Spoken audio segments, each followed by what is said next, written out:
Hello and welcome to Sunday Run Day, the podcast. This week's guest is Greg Itahara, an artist whose work isn't just on canvas, but also on the marathon course. Greg is making waves of his artwork, just putting it on custom running singlets, giving athletes that opportunity to wear art literally as they run. So let's jump in. Greg, welcome to the show. It's a pleasure being here. Thank you for the invitation and hello to the other side of the world where you are. No, that's awesome. As you mentioned, on the other side of the world, here I am in Australia and you're in Chicago. So I Mhm. really appreciate you taking the time out to join the show. I So, suppose my first question, really, I'd like to know sort of what was the connection between your art and running, and how was, you got into doing the art with running, but also a little bit about your running journey. well, my running journey starts after years of working in the advertising field.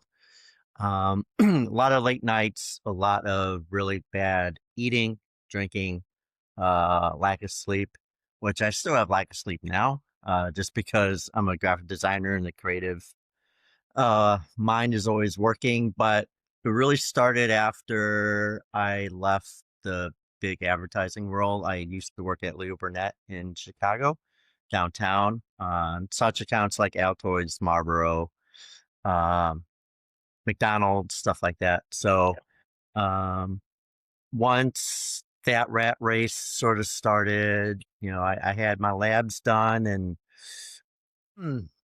excuse me, I had my labs done and they weren't good.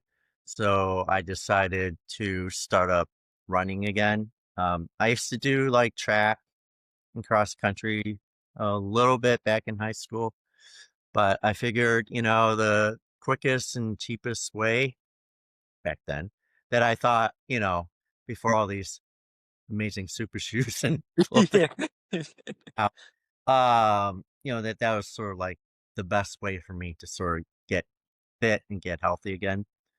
So, because I left the advertising world and stuff like that, I started doing freelance graphic design work.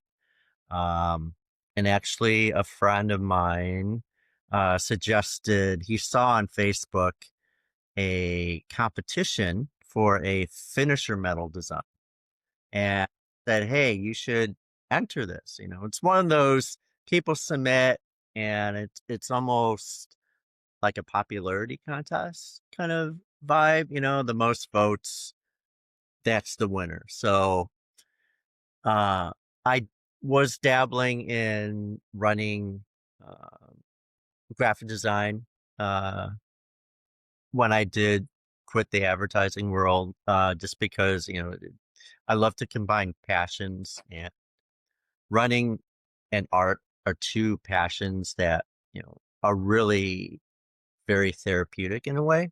Yeah. And so I entered it. I only had, I think, a couple days to submit. And luckily, I was drawing something up. I'm like, all right, this is cool. Let's submit it. And so I submitted and I won. And then that's sort of how I started with the Chicago Area Runners Association. Okay. Um, it started the conversation as far as, hey, if you need help with anything else, shout out to me because I'm a graphic designer. I do freelance, and let's see how it goes. So from then on, I started doing like their training program designs for like logos. I started the race designs for bibs and outdoor and t-shirts and stuff like that. And it kind of like snowballed into working with other organizations, running organizations, and running races from then on. And then, of course, we all know that COVID hit, and then running, organized running sort of like stopped. Yeah.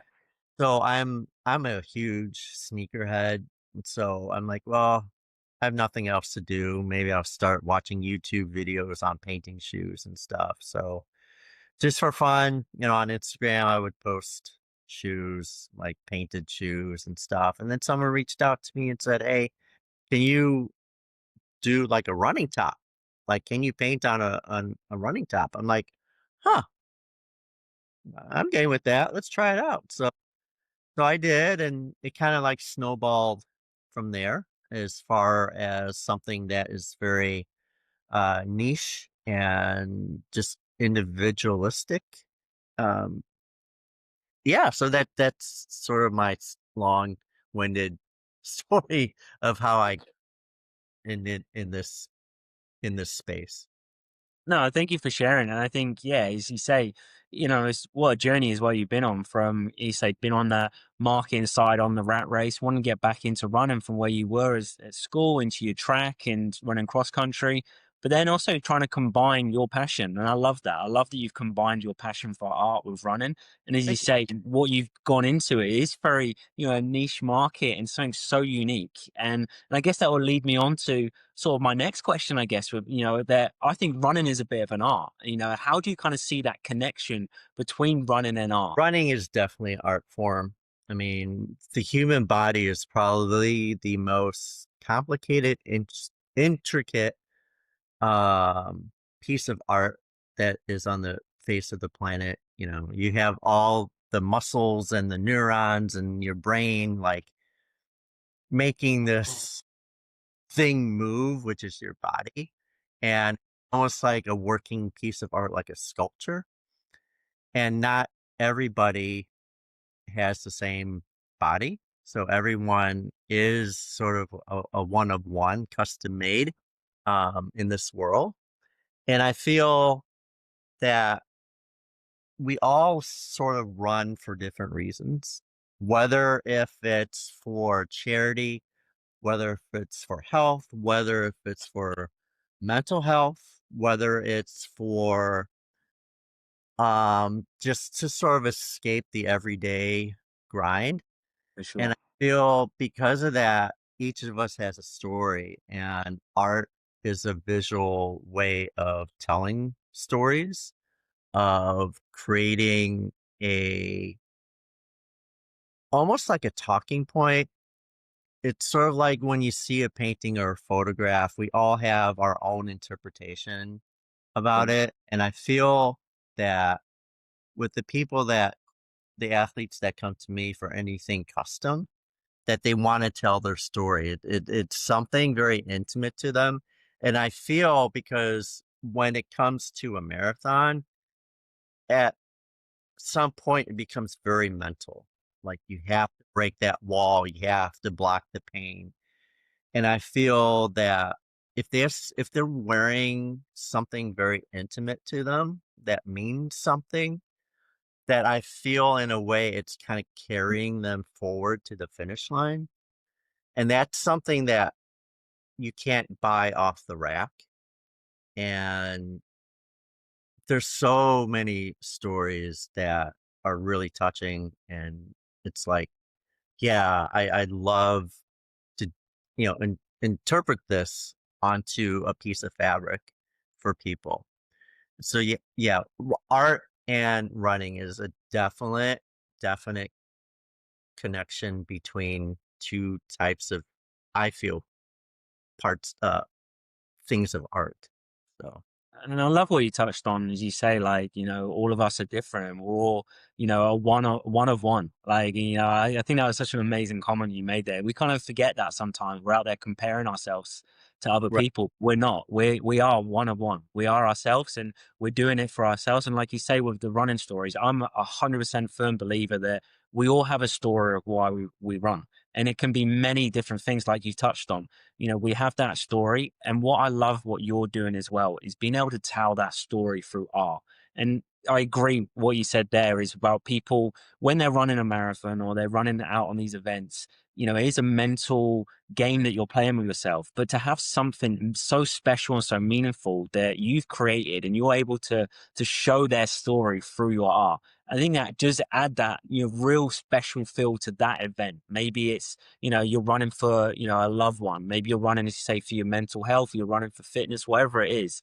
But the Mhm. fact you get to tell that story through your art, I think that's amazing. And I guess I'd like to know how you feel about trying to capture their story when they come to you and they give you the details of what their story might be. How do you go about kind of capturing their story through your art? It's one of those things where, each story is different. And I'm one of those creatives where I don't want to do something so visually literal Yeah. that like, oh, like you get it sort of thing, like visually.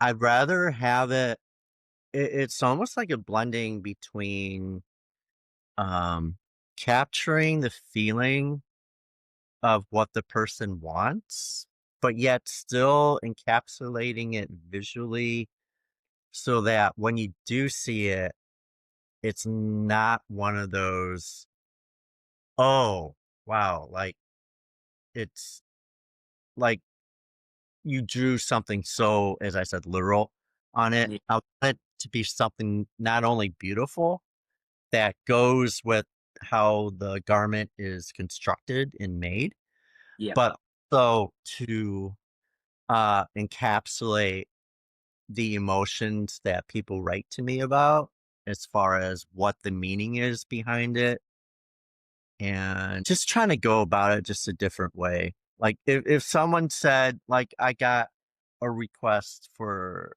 someone who has no kids and, you know, had has fur babies, dogs, and they've lost a couple of dogs in the past and they might put another one down, but it's to them it's their children, which I totally get because I have a 10-year-old Bashan and he's been, you know, hip surgery and all that other stuff. And so I totally get it. I didn't want something that would be so literal, like just a dog paw, Yeah. that Yeah. thing. I wanted it so that you're remembering those little creatures that give you so much unconditional love and support and like mental healing and Yeah. well-being that I suggested, why don't we do this for each fur baby that you lost? We will put their name in the paw and like a halo over it. And then with all the other ones that are still remaining, we'll do the same thing, but without the halo. So it's That's not just something so literal. We need to like give it just a little bit more intimate storytelling in that. yeah. And, and they loved it. So that's sort of the process that I go through for each individual. I sort of read into what they're writing, and then my mind sort of vision, like, sort of like brings all these ideas together and makes it so it looks like it belongs on the singlet. It's Yeah. almost like it's exactly like a tattoo. I'm like a tattooist for running gear in a way. A person will come in and say, "Hey, I want to have like a memorial tattoo, Japanese style. Can you draw something up?" And then all of a sudden you're inking them, which is permanent, which is the same thing with what I'm doing. It's painting and something permanent on the fabric Yeah. for someone to wear, just like a tattoo. And I have tattoos too, so it's almost like on the same synergy and level as far as how intimate a garment can be, but Yeah. yet still be one of those things where people want to frame it afterwards and it's a functional piece of artwork. Yeah, I love what you touched on there as well. The connection between what you do into a tattoo, because you're right. It has that same level to it. That when we go in for a tattoo, we have that idea of what we want. The tattoo artist comes back to us and gives us their ideas of what will work for them and what Mm. actually will look good as well, but also interpreting the story that you want to tell. And that's Yes. what you're doing as well on the garments. You're interpreting the story that they want to tell, but in a way that has that flow, that beautiful flow to it that looks like it belongs on the garment, but also the way that you're able to tell their story, not literally, but you're able to tell the story in a expressive way. I really Yeah. do love that. I think that's amazing. And I say I've seen some of the pieces that you've done, and I can certainly attest that you certainly bring out that art and expressive, and it's not literal. As you look at it, and you do look at it and go, "Wow, that's really impressive." And then when Mhm. you hear other people's stories behind it, you're like, "Okay, yeah, I can see the connection. That's amazing how you piece that together." So yeah, I Yep. really do. I really get what you're saying about that. It's amazing. Thank you. Thank you.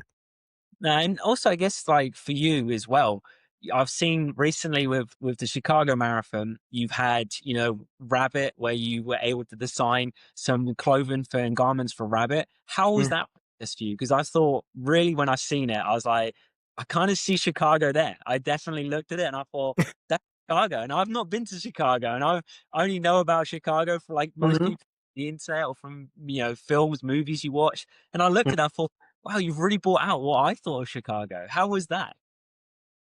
So with really being creative with brands on a digital level gives me more of a more freedom to be creative because all of the singlets and tops that I do is all by hand. So there are limitations as far as how intricate a pattern can be, Yeah, the colors and stuff like that.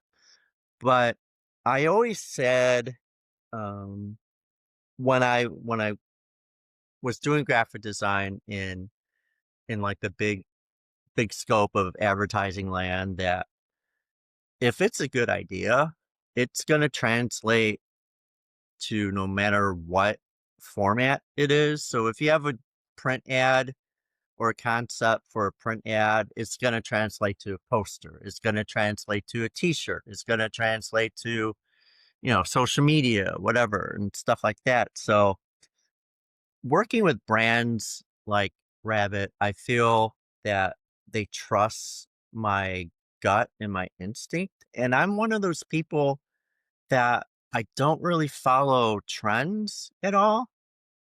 Because you would probably see like other brands come out with a collection, and after a while, all of them kind of like look the same, like yeah, gradients, and or there's this thing where it had to be like all these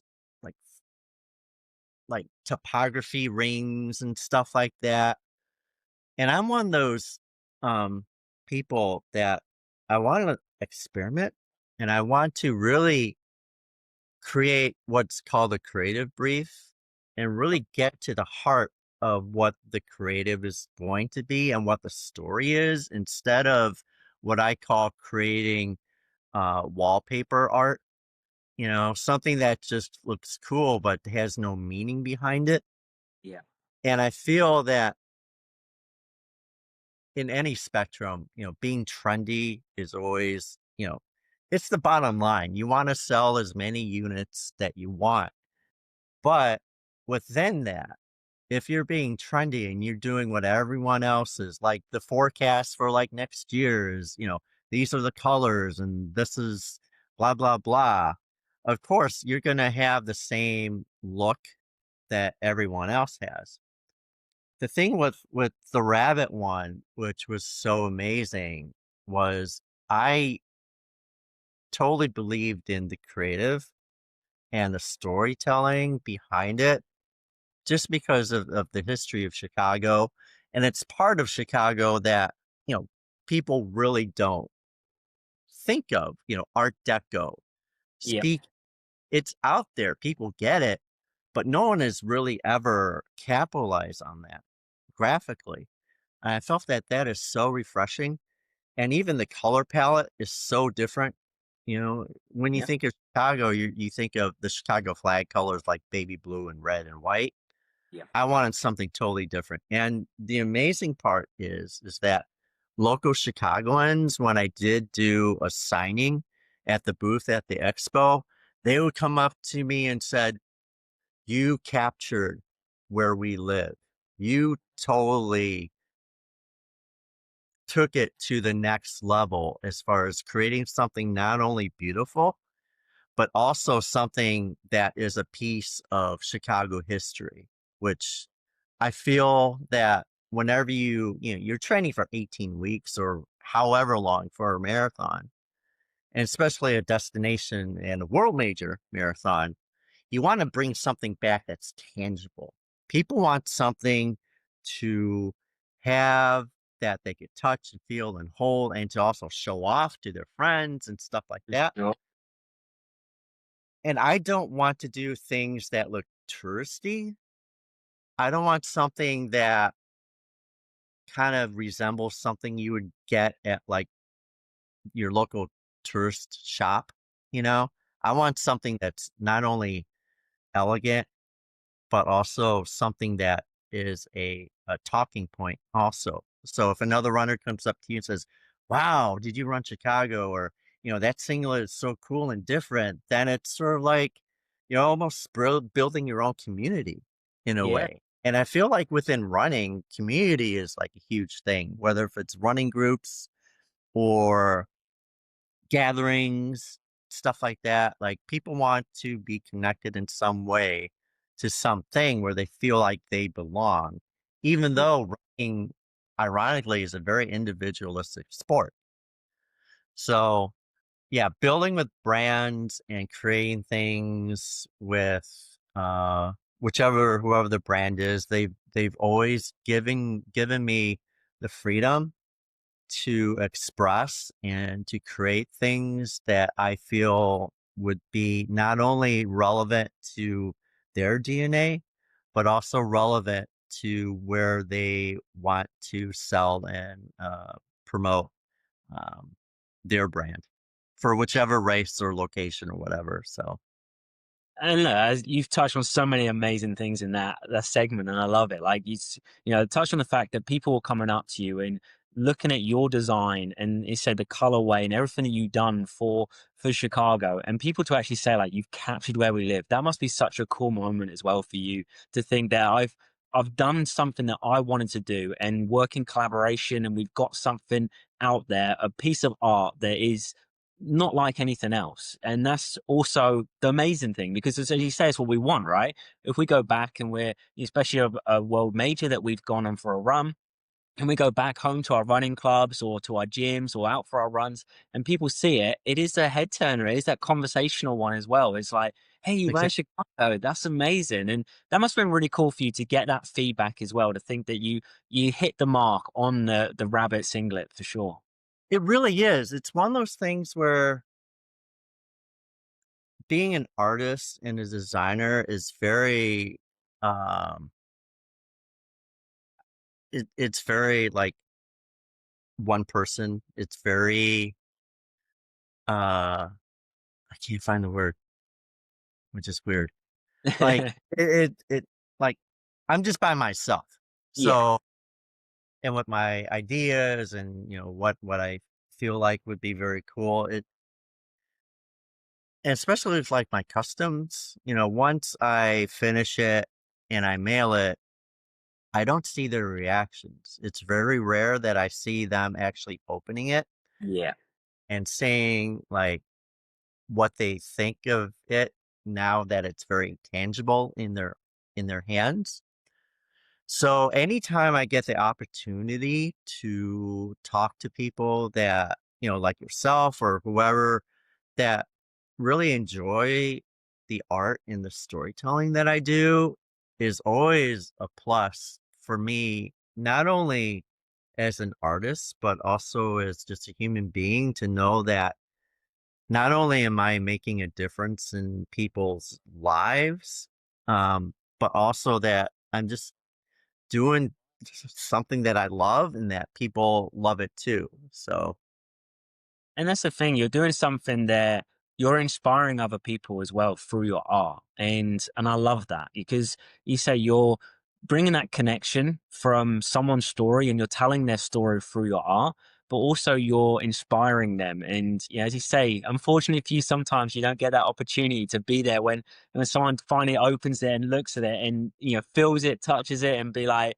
wow, their emotions of that. But then obviously having that opportunity to be at the expo with Rabbit and seeing people come up to you on their sign in and giving you that feedback, you get to see their emotions of what they Mhm. think from, from Chicago as well, from people that are from there, live there all their life, and they get to see something like that. That's really Exactly. cool that you got to experience that. Yeah, it was actually pretty funny too that I also did a collaboration with Runner. They do hats and stuff like that, and they wanted me to be at their booth. This was last year at the Chicago Marathon. I'm like, okay. So I had, I think, I was also doing a Nike collaboration at the same time. Yeah. So I had to hop into a cab and then travel from Michigan Avenue to McCormick Place for the meet and greet with Runner at their booth. And I'm one of those, I'm really introverted. Unless you want me to talk about art or running, then of course I open up. Yeah. Small talk for me is like nails on a chalkboard, to be honest with you. It's sort of uh, like I give one word answers. Uh, not, and I don't want people to think I'm off put, but that's, I don't know. I'm just very like, hmm. So, so it was funny because, so I was walking through the expo, to get to the Runner meet and greet, and I was just a little bit late. And I get there, and there's like a line of people. And at expos, there's lines for like free stuff and samples or whatever, or autographs from, running people. And so I get to the booth and I meet the owner and I'm like, wow, what are all these people? Like, is there like, is there a giveaway? They're like, no, they're here for you. I'm like, oh my God, you must be kidding me. And I turn around, they're like, yeah, Greg. Like, oh, I, I almost peed myself, because you know, I'm just an artist that like works by himself and, whatever, there's no interaction with anyone else. It's just, I don't want to say the voices in my head, but, the creativity in my head. So, moments like that really lift the spirit. It's almost sort of like, I hate saying the word like, but it's sort of when you hit that wall in a marathon or even a race and your body's shutting down and you're like, oh, I gotta keep going, but your body keeps saying stop, stop, stop. Yeah. When you hit like a cheer section or a crowd that's so enthusiastic, they're like cheering you on, like, you can do this, looking great, That's sort of like how I feel when I go to meet and greets. It's not necessarily for my uh personal interest, or it's more or less to see how my art affects people and seeing their reaction when they actually pick up the hat or just want to like thank me for whatever reason they want to thank me, which is weird. But yeah, it sort of justifies what I do and keeps me going and want to do better in Yeah, the for running. sure. Real testament to you as well of like what you're capturing through your art. To have those people there that they want to meet you, they want to see you because what you're capturing through your art. They say they want to thank you for whatever reason they have, whether it's because Mhm. they're from Chicago, and you've captured the spirit of Chicago, and they want to thank you for that, or something else that they see through your designs and your artwork, and they go, no, I want to meet you just to say thank you. And I think that's amazing. It's a good testament to yourself of what you've done and the amount of people you inspired. And I guess before we close, obviously my next thing is like, what's next for Greg? But also, is it like the dream to have, thousands of runners in your art? Like you see,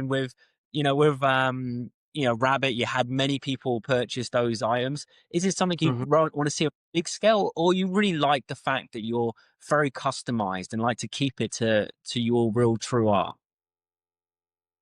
To be honest with you, there's no real set, like, this will be perfect. I mean, of course, being an independent artist, you always want stability financially. So, if a brand came to me and said, "Hey, we love what you do. We love how you tell stories and, you know, create art. We want you full time with us and build the brand. Awesome. Yeah. Or it could be like, hey, we have a collaboration. We want to like do maybe 3 or 4 collaborations throughout the year. Are you cool with that? Great. Or just like how it's been going, so many people come to me, DM me, which honestly, I don't really check DMs. So please don't DM me. I have like so many that it gets lost. And really, the only way for me, and I have really bad organizational skills. So when slots do open for customs, it's going to be through my website. Yeah. So then that way I have it all in one place and I have your name and information so I could get back to you. DMs, no. Unless you're just saying, hey, great work. I'm down with that. But but there's really no big plan as far as what I think would be the pinnacle. I Yeah. think because I am getting older, which we all are, stability is becoming a big thing because I'm not in my 20s anymore.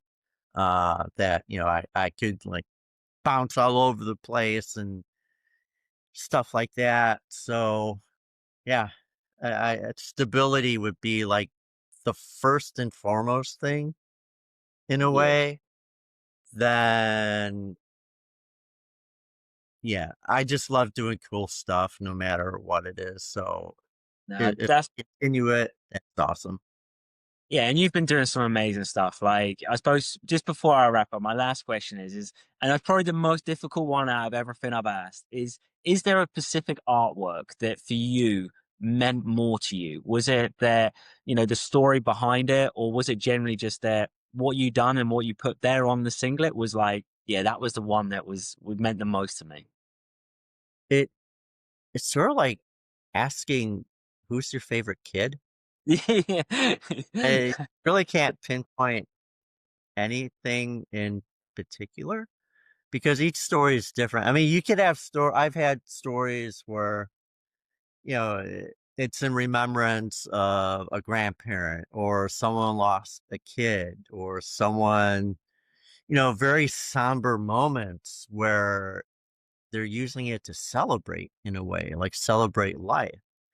But then I also get the ones of, hey, can you reproduce this football jersey or baseball jersey kind of stuff? So the gamut is like pretty wide on Yeah. that. Because, I mean, people love sports, but then also people love to tell their stories of loss or triumph and stuff like that. So all of them, I'm gonna play it really safe and really easy. That Yeah. yeah, all of them are my favorites. So And I love that as well, because you say it's so hard to choose because there's so many different aspects to it. And I love the fact that you are telling stories through your artwork, and for me, like I mentioned, I believe every runner has a story to tell. And I love that you've incorporate your artwork to tell their story through their running singlet. It's absolutely amazing. And honestly, Greg, I really do appreciate you taking the time out to share an insight into what you do. And for anyone that's listening or watching on YouTube, 100% go and check Greg's Instagram out. It is amazing. He's got some incredible artwork on there, and he's done some great stuff. And I for one, am certainly looking forward to what's next. And any brands that are out there, 100% collaborate with Greg. He's made stuff. I'll be so keen to see what he can do next. thank you so much. I appreciate the time and it kind of went by really, really quick. I mean, thank you again for having me on your podcast. No, I really appreciate it, Greg. And yeah, as always, I really do appreciate people taking the time out to share their stories and share their insights. And that's it for this week. But until next time, happy running.